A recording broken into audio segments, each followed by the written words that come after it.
sleepless nights I lay awake, thinking about the future while you lie in bed. I'm getting All right, everybody, welcome to the Comments from the Peanut Gallery podcast. I'm your host, Jordan Kurtz. I'm right here with my very special guest right here, the main event from LFA's show in Vail, coming up on May 3rd. Brandon Raw Dog Royval, thank you very much for coming on, my man. No worries, always, bro. So, Brandon, real quick for everybody out there, where can people follow you? Brandon Royval everywhere. B Royval is another good way to find me. Just Brandon Royval, that would be an easy way to find me. Any sponsors, management, anyone like that you want to throw a shout out to right away? Shout out to Hypnotic right away for this rash guard and all the amazing things they do. I want to give a shout out to my sponsor, Gelato Body Shop and Ace Towing. They do a great job. Terphouse, you need CBD, and then thank you for having me. Comments Peanut Gallery, check it out. Thank you very much for taking the time. Like I say, I also want to say thank you to ASTR Sports Management for putting together the opportunity as well. So yeah, thank you guys, thank you Jim, thank you Kevin. So Brandon, I do have to say, my man, you have some of the freshest jiu-jitsu attire that I've ever seen anybody coming through here with. Like Hypnotic, man. Yeah, so that's also kudos to you, Hypnotic, for your designs. I mean the Kuji one, the biggie one, like yeah, that. The biggie ones. Bro, I love it. Like that's something that you walk in and you know what that is right away. Yeah, right. I would rock that on the outside. That's like a normal T-shirt, man. I wish I could just wear that all the time. I'm scrawny, so not all the rash guards fit me in the flow, so I can kind of rock it as a T-shirt, maybe. I mean, you might get away with it. Yeah, possibly. We'll see. So to kind of tell a quick little story, you were just asking about my Jordans that I have on. The kicks, man. So for those that are out there just listening, I have the Air Jordan 7s on, the Olympic editions.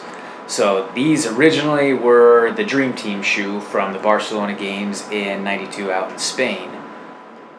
These were the re-release, and I can't remember exactly what year it is even right now. It's slipping my mind, but it was the day that they were supposed to come out was when the Aurora shooting happened. Oh fuck. So I got these from the Aurora Mall.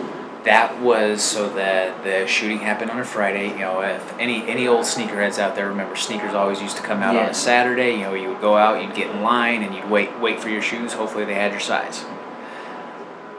Mall was completely closed for that Saturday, or throughout that entire weekend, I believe, after the tragedy happened.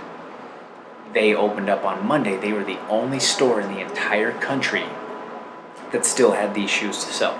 Oh, nice. So I went down there as a part of this release. Me and my boy Sammy T, we went down there, and you want to talk about pandemonium. Right, I bet. Because usually at the Aurora Mall too. Oh yeah, bro. At Battling for some Jordan. Yeah, it was it was an absolute shit show.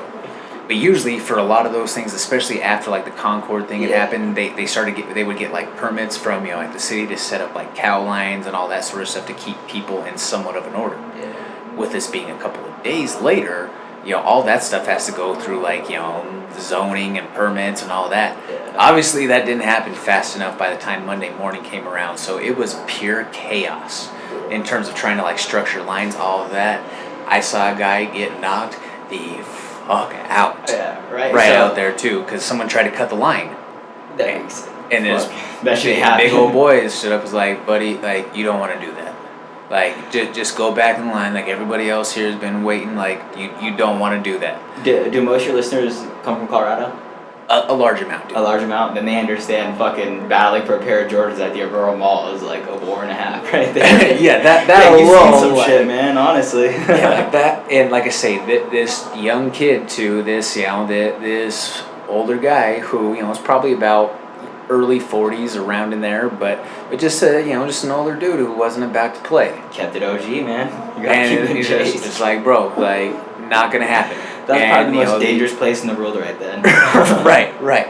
Well, then the kid's like, no, like, F you, this and that, like, starts telling him that, and sooner or later, he got hit with 3 pieces and a soda, and the rest is history. Hell yeah, man. That's crazy. That's a great story right there. But yeah, so that's how I came to getting these shoes, was all of this happening in that morning. The Aurora Mall. The Aurora Mall. Trying to get some Jordans. Good luck. Met a guy who was standing behind us in line who had flew in from D.C.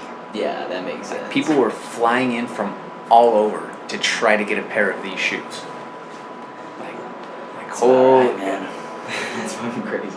I mean, I haven't gone to like shoe releases or done anything like that in a long time. You know, Yeah. years of difference. The sneaker game is completely different now, especially for some of those reasons. You know, I Yeah. mean, people would get trampled, or you know, kids were getting robbed or shot and all that for sneakers, which is crazy. Yeah. But yeah, no, It still it happens on like that shit happens every Black Friday, man. Mm-hmm. Some J's. Oh yeah. Talking about any sneaker, man. Any big hype sneaker anymore Yeah. at this point. The fact that there's kids out there that are making so much money on them anymore, like that's, I didn't get into it for like the trade aspect, or I didn't start loving sneakers back in the day. Yeah. I mean, obviously my name is Jordan. I've always been, you know, Oh, raised yeah. on I didn't think Jordans, about everything with all of that. I had the Jumpman as a tattoo, like all those things, like, but it's shifted, you know what I mean? Like, I wear mine. Yeah. You know what I mean? Like, I don't have a You don't bunch of just shit post it that's on your just wall like or- sitting in boxes. Now, do some sit in a box for a fair amount of time? Yeah, just because I have so many pairs that I wear and cycle through, but I wear them. And you gotta keep those clean, man, especially with a story like that. Like, Yeah, well, and then especially too, because Jay's out there. Like, what's the first thing that someone's gonna roast you on? yeah, right. Like, Exactly. I mean, you know, we come from roast culture. You know what I mean? Like, you know, you see someone with those dirty ass J's, you're Yeah. gonna be catching some heat from the boys, You're right? pissed on, man. That makes sense, man. So, Brandon, why don't you just kind of tell us a little bit about, you know, what's been your journey to this point? You know, obviously you're the main event, so you've seen some of the high successes to this point as you're trying to, you know, make it to that next level toward the UFC or wherever that may be. My journey's been a little bit full of ups and downs, man, but I've always been like right at the cusp for the last few years of just being one of the top ranked flyweights in the world are just around right now. So, like I said, the battle continues, man. I got a lot more to learn. I got a lot to show, man. A lot to prove. I do great. I do great things in the gym, man. I just need to go do great things out there in an actual fight, man. So, just putting together, man. My journey's been a little bit all over the place, but like I said, it's my journey for a reason, man. Just gotta pick it up where they fall and go right back at it, you know. Oh yeah. Well, you're one of my favorite fighters to watch. Yeah, you're exciting. I end up bringing it even when I just want to be smart. It's one of those things I can't really shy away from at this point. Talking with some of everybody that I have, you know, today, like Mini Hunt and Jordan, like when you have that ability to kind of just go into the zone and pull the trigger, it's hard to turn it off. Yeah, and like I said, it's a good thing, it's a bad thing, man. You see people that go in there and not pull the trigger at all, and I'd way rather go out there and get taken down because I went out there and just marched forward the whole time than go out there and not do shit, man. So. Well, you're always active in your fights. You know, you're never really at any sort of like a stalemate point. You're always busy in your contests. I mean, even in the last fight that you had, you know, it was Arizona, correct? Yeah. Week notice. Yeah. You know, not much more than a week on that side of things for a title fight. Yeah. 5 rounds. And you went out there for 25 minutes and got after it. Sorry, man, it's your own poster that just got. Yeah, it's my fault. I knocked it over, anyways. Yeah, man, it's the name of the game. Just go. I don't know, man. I feel like just the style I have is exciting in itself, though. Like being a jiu-jitsu guy that attacks from the back. I'm obviously just gonna sit there and attack. I'm not looking to wrestle. I'm not looking to hold people down. I'm looking for the kill, no matter what happens. And that being said, is like when I strike, it's a little bit of all the same too. Just marching forward, throwing as many combos as I can, and trying to put in that work, and just trying to beat the shit out of the person. In all honesty, man, I feel like I have a little bit more of a brutal style than most of these people out here, and it led me to victories. It's led me to losses too, though. And that being said, so just a little bit more controlled with my chaos would be a lot better for me in the future.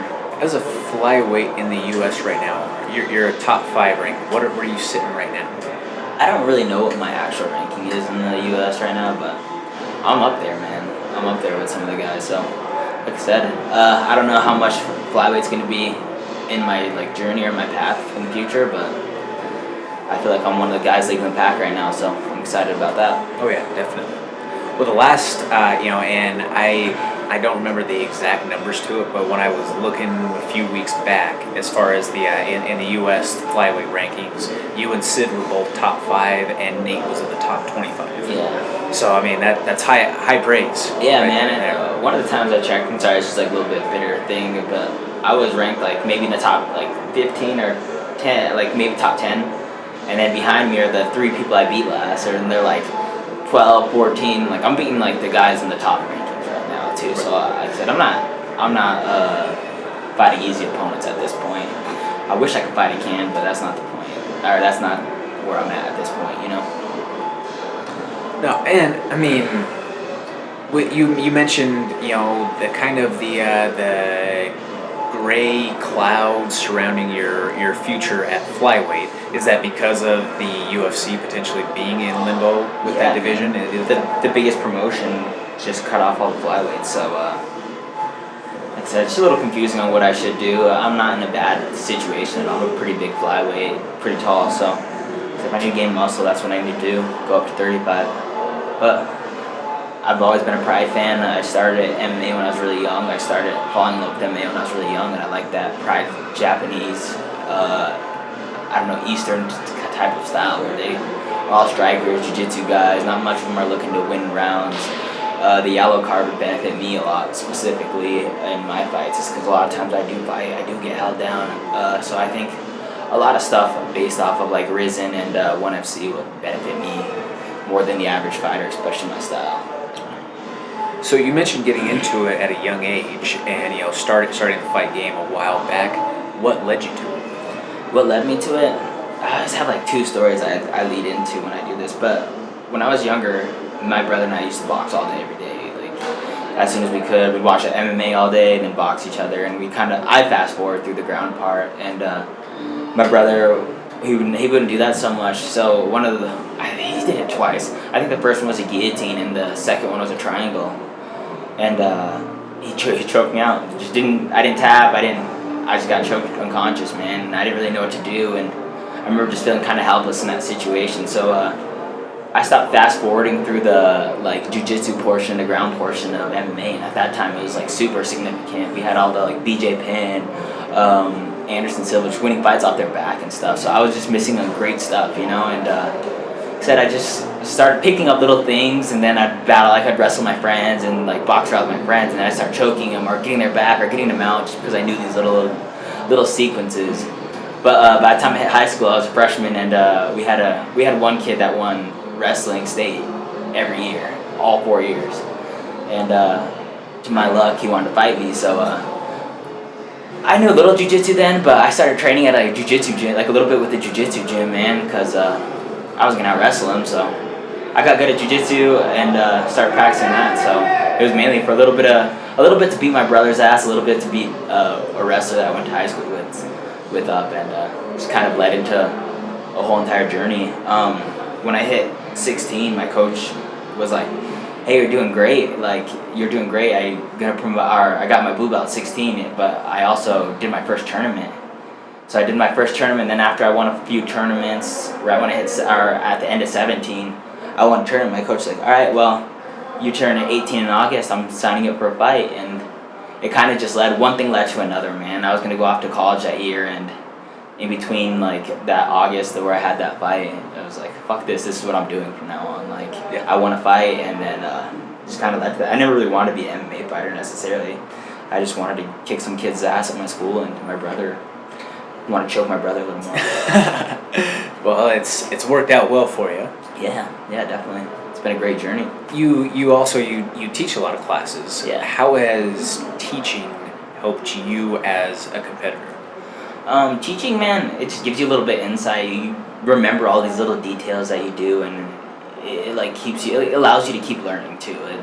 And learning on a different scale too. Is like now when I do a move, I have to break it down so another person can understand it. And if you know something fully, then you can teach it to someone else. But like, if you know just little bit of details on how to throw a triangle, you're like, all right, just wrap your legs up, grab this. But then you like know the little sequence of what artery it's cutting off, and then I can explain it in detail, and that's benefited my jiu-jitsu game. And just it's also really great to see my students hitting my moves or just have someone of the same style as me too, man. It just, I don't know if it's benefiting me as much as a fighter, which it has, as much as benefited my life, man. I just get a lot of gratitude and just a lot. I'm like very thankful to be able to teach, and I've been teaching since I was 18 too. So it's been awesome, man. It's been a great journey. I mean, that's awesome to know that you get the fulfillment from that end of things, because I feel like there's a lot of people who can do well but don't also, or can't necessarily give back.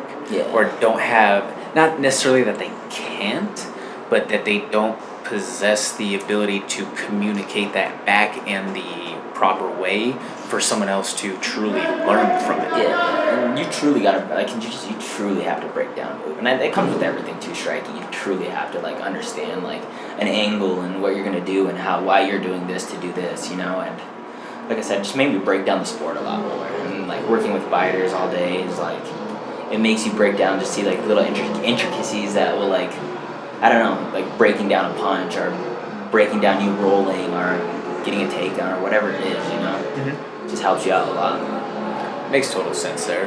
Do you feel like it helps slow the game down for you a little bit, you know, just from seeing more? Yeah, definitely, man. And like a lot of my fights too, I'm going for like one submission, but I have 2 others in mind anyways, you know. Like, it's in my head that I'm like, all right, I'm going for the armbar, but I'm like, as soon as I go for the armbar, he defends, there goes that omoplata, and that triangle opens up for me, or maybe he's gonna make a little bit of space and I can get up. So like I said, I don't know if that comes from necessarily teaching or just hours of jiu-jitsu, man, but altogether I can just break it down in my mind before I go out there and actually do it, you know, which is awesome. So kind of like that chess piece, or that chess aspect of it that you just mentioned right there, you know, always thinking about what's next. That kind of ties back to one of Coach Montoya's big sayings, right? It's not what you throw, it's what you throw after. Yeah, exactly. So just kind of embodying the entire philosophy, right? Yeah, it's just setting that thing up, man. Just being one step ahead of them at all times. Fighting, I don't think people like really like. There's a bunch of savages, and like, yeah, you can just throw a punch and knock someone out and be successful with it. But like, fighting is truly a mind game, man. I throw a kick, and it's not like I just throw a kick. I'm throwing a kick, and it's like, all right, now that I throw that kick, landed that kick, what am I going to do next? Am I going to mess with him and pretend to throw this kick, or am I going to throw it again because I landed it? So sometimes, like I said, I feel like a magician. I'm waving this hand over here so I can kick you on this side over here, you know? Mm-hmm. So, I don't know, fighting's just different, man. I think people see a little bit of the barbaric side of it, and they don't understand the true, like, intelligence it takes to set up something, or especially when you're going against high caliber opponents, you know? Right. That all makes sense that way. Do you ever watch, like, the Robin Black 1-minute breakdowns? Yeah, all the time. Dude, I absolutely love those. He does a great job, man. Phenomenal. So he was talking about, because Phil Knight fights this weekend, and so I can't remember who it was that that the opponent was against, but he basically just talked about exactly that. Like, you know, he primed the gun for 2 rounds and then finally exploded with the head kick in the third. So, you know, he's basically like, you know, throwaway punches, just kind of setting up this look that he was just going to and baiting you into, thinking that was the tendency. Yeah. And then, so by the time that 3rd round came and he went to go to check that 2nd throwaway punch, you know, that brought the hand down enough to where right over the shoulder comes the high kick, and then knockout. Boom. Yeah, and like when you're an amateur, you can get away with just skills and like throwing punches and getting away with stuff. But like once you get to like, I guess, higher up as a pro, man, like this next fight I have, like it's definitely, I'm gonna definitely be happy to think about the 3rd round, the 1st round, and like setting up body shots to make him tired, and just whatever I have to do to like just set up these little shots that are gonna make a difference in this fight, you know. But like once you're going against someone, Joby Sanchez, with a lot of experience, UFC, who's a UFC vet, and just a lot of fights and a lot of high caliber opponents under his belt, is just like, you got to start setting these things up. You got to be smart with it. It's just not, I can't go in there and just be faster than him and hit harder than him and then it work out my way still. There's still a lot of going into it. He's a very skilled opponent, you know? Mm-hmm. So, that being said, man, you just got to sharpen your tools everywhere you're at in the MMA. On paper, at least so far, and this may be a dumb question to ask, but is this your toughest test? On paper, I'm not sure on paper. My toughest test, I think Casey Kenny was a little bit more well-rounded than Joby. He's a brown belt, great wrestler. Like, what is it? Like he's just a really good, from like a really good college background. I don't know what college he went to right now, but it's slipping my mind. But yes, an accredited college wrestler. Yeah, and pretty good, and he's a good striker too, man. So I think all around, like, tools that Joby has compared to him, separate, like, I think he's had a lot more tools in his bag than Joby, where I think Joby's going to primarily try to strike with me. And, like I said, that should be a great fight, because I'm not looking to take him down, honestly. So. Understandable there. Now, how do you feel, because you fought on the Vail card last year. Year anniversary, essentially. That one had a crazy ending to it with your opponent that broke his arm. Yeah. Like that was wild, man. Like, just I was there watching, like, just a few rows back from the cage, and like the guy just turns around and I just see his arm flop. Yeah. And they're like, oh. Right. What a crazy night. Yeah. But what's it like year later from that point to be home? To be at the main event headlining in your home state. Man, I'm just super excited, man. I'm super excited. Last year was really cool in the same situations, because we had like 4 or 5 different teammates on that card. It's going to be the same here.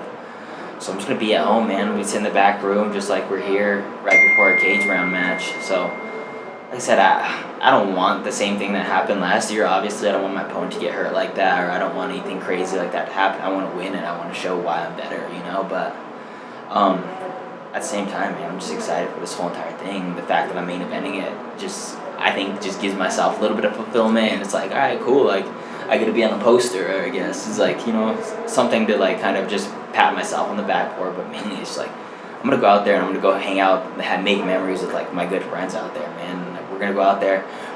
No matter what happens, we're gonna go out there, probably drink afterwards, and have even better night than the actual fights, anyways. So it should be a great weekend, man. I'm super excited about it. Vail's a fun town, and like I said, I'm in great company with all my teammates, and then my coaches, and then my family coming down.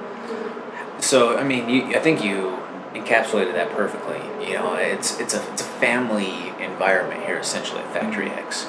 Like, everybody just feeds off of everybody's energy, it seems like. Yeah. But I do have to ask you, like, is it weird seeing your face on a poster all over the place? Like, especially because the last time with the title fight, it was on such short notice. There wasn't a whole lot of like the marketing piece or like the whole the campaigning of it. Yeah. But now for the last few weeks, like, I've seen your face everywhere. Yeah. Like, how does that feel being that guy? I think, man, for me, I think the big things for me are like stuff that like would have made me proud as like a younger kid. So. They had my name on MMA Junkie, and like as soon as I got like an iPhone or like a smartphone, the first app I downloaded was MMA Junkie, checking it every day. So it was a huge deal for me and a lot of my friends who are like MMA fans that are like, bro, you're on MMA Junkie right now, like this. And like I've done it a few times, and I've been on like Bleacher Report or whatever that is. But like I said, for me, MMA Junkie is a huge deal, man. Mm-hmm. That's like my favorite website growing up too, man. I've had that on my phone as an app for years, so. I think little stuff like that makes me happy and just gives me that little bit of fulfillment that, I don't know, that I think strokes your ego a little bit, but like I said, I always got to remember that's just superficial, and that I still got to go in there and fight a motherfucker at the end of the day, so the job's I'm not satisfied just yet, I still am very unsatisfied with my goals and where I'm at in my MMA career, so like I said, it's just a nice little pat on the back, like, oh, you're doing the right thing, that's cool, like, I've been happy seeing that as a teenager, or knowing that was going to happen kind of thing. Yeah, that's fucking awesome, though. Yeah. Like, I mean, those are major outlets that are out there to, that's got to have a level of self-actualization. All right. Well, it's also, like, I was probably a little too happy about I made World Star one time, too, so no big deal. With that last fight in May or whatever, it was on World Star. Oh, with the guy's arm. Yeah, so that was kind of cool too, honestly. I mean, World Star. We got the star of World Star right here. Yeah, pretty much. Wasn't a street fight either, so made my family happy. That's true. You're a huge hip hop fan. Yeah. Hip hop fan, hip hop head. Somehow that became hip hop fan. I don't know how that happened. Words tied. But you're a huge fan of hip hop. How has that helped influence your training? I think rhythm in itself is like so key to training, man. You see people out there that like, and you can kind of tell the fighters that have rhythm and don't have rhythm, like, and they're pepping their step, someone that's fighting stiff and going forward, like, that's cool and all, but you can see someone that's like, all right, this guy has some rhythm, he listens to like some beats, and I remember even like when I was younger and like started to work the speed bag a little bit, I'd be okay at it, and then I listen to some music, and next and then hitting it to a rhythm a little bit. So fighting's that same, man. You tune in, you find your like little bit of like I don't know, you get in your zone and then you find your rhythm, man, and that's exactly how it is. And like when you find your rhythm in an MMA fight or in like the cage or in practice, there's nothing that beats that, man. When you get that like little high and you're just on auto response right there. So I think hip hop does that a little bit for me, and I think music in general does that for me. Is like, even if I'm out there, a lot of times I sing to myself while I'm fighting, man. I'm just singing a song or talking a little bit in my own head, but like a lot of times I'm just singing a song, just out there singing, and then not like where he can hear me or anything, but like, you know, whatever it is, man. Just kind of keep myself not too nervous, but like also focused. And like I said, I just want to have that rhythm at all times. That what's that? The hardball moment. I'm like, yep. Yeah, you know what I'm saying? Getting in that zone with when Miles was listening to Big Papa. Yeah, that's exactly, man. That's how I feel out there. That was. I had a post about that on the comments from the Peanut Gallery Instagram with that scene where they had him, where they started singing it from the crowd, or like G-Baby and Coach O'Brien started singing it from the dugout, and the crowd started joining in because they brought him in, and it was just more so like, this rhythm is there, like it's in your head, you just have to find it. You just have to focus and find it. And mind you, people listening out there, this may be one of the only people out there who knows more Tupac lyrics than I do, but you know. Yo, me my Tupac, get down. Yeah. Oh, dude, I love it still. I have a tapestry up in my living room at my house. Really? Yeah. But like I say, always have to give the nod to fellow hip hop heads, or especially '90s hip hop fans in that regard. Yeah, definitely, man. I think that's most of what I mess with is like '90s hip hop, and then like just actual hip hop too is really cool for me. I have a lot of friends that are good at it, and like I said, it's just one of those things that we all kind of like found together too. So, like I said. It's a whole big tribe thing too. A Tribe Called Quest, what's up? Gotta love it. You know, lyricism was still at the forefront at that point. Yeah, definitely. It's a different game now. You know, I feel like there's a place for stuff that's out there now. It's just not the same. Yeah. But are there still lyrical dudes out there? Absolutely. Yeah. You just have to know where to find it. Yeah, definitely. You know, just like anything else. Yeah. You just gotta know where to go with it. The mainstream is not gonna be pumping you with it. Yeah. Yeah, we've covered a few different topics now so far at this point. Is there anything that we might not have touched that you want to get out there for fans or anybody listening? Nothing specific, man. I don't really have too much to say. Fighting's my life, man. It's pretty much the only interesting thing about me. So, honestly. Well, you're very good at what you do. Thank you, I appreciate it. You put on one hell of a show. Everybody out there who is listening or following along, make sure you follow my man. And you will see him on AXS TV May 3rd in the main event. Yeah. If you're in the Denver area, or if you're in the Colorado area in general, make sure you get to Vail, Dobson Arena. Vail in general is a great place to check out those fights. Go get yourself a steak at the tavern and come see some fights. It'll be a great time. Yeah. Dude, I had an elk steak last year there. Oh yeah, that was a great thing ever. Was that one of the best steaks that I've ever had in my life? $20 a plate, man. Not bad, right?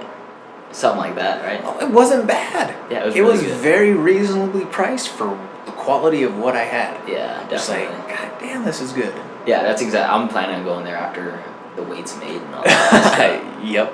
Well, I'm sure we'll all be in the same area all together. I'll be out there for the full stretch of it. Oh, really? Be in the weigh-ins and all that stuff? Yeah, I'll be out there filming. Cool, man. I'll have a beer with you afterwards or something. So we'll all be enjoying it together. Like I say, we're a family around these parts. We start to do a lot of things together, and more and more the last year, I've really just been grateful for all of you guys. Opening the doors and opening your arms to me. Completely welcoming. So. Yeah, man. What a great way to live life, man. We're just not going home. We're not going to work and then going home every day. You're going in and you're seeing superstars. You're seeing people progress. You're seeing people's dreams getting achieved every day, man. It's not a bad way to live. Yep, absolutely. So, for us here, this is Comments from the Peanut Gallery. You can check our website out at www.cftpg.com. Please follow us along. Subscribe on YouTube, iTunes, Google Play Music, Stitcher, anywhere across the board. Check Brandon out on May 3rd. Hell yeah. Have a great day, ladies and gentlemen. Thanks for joining along.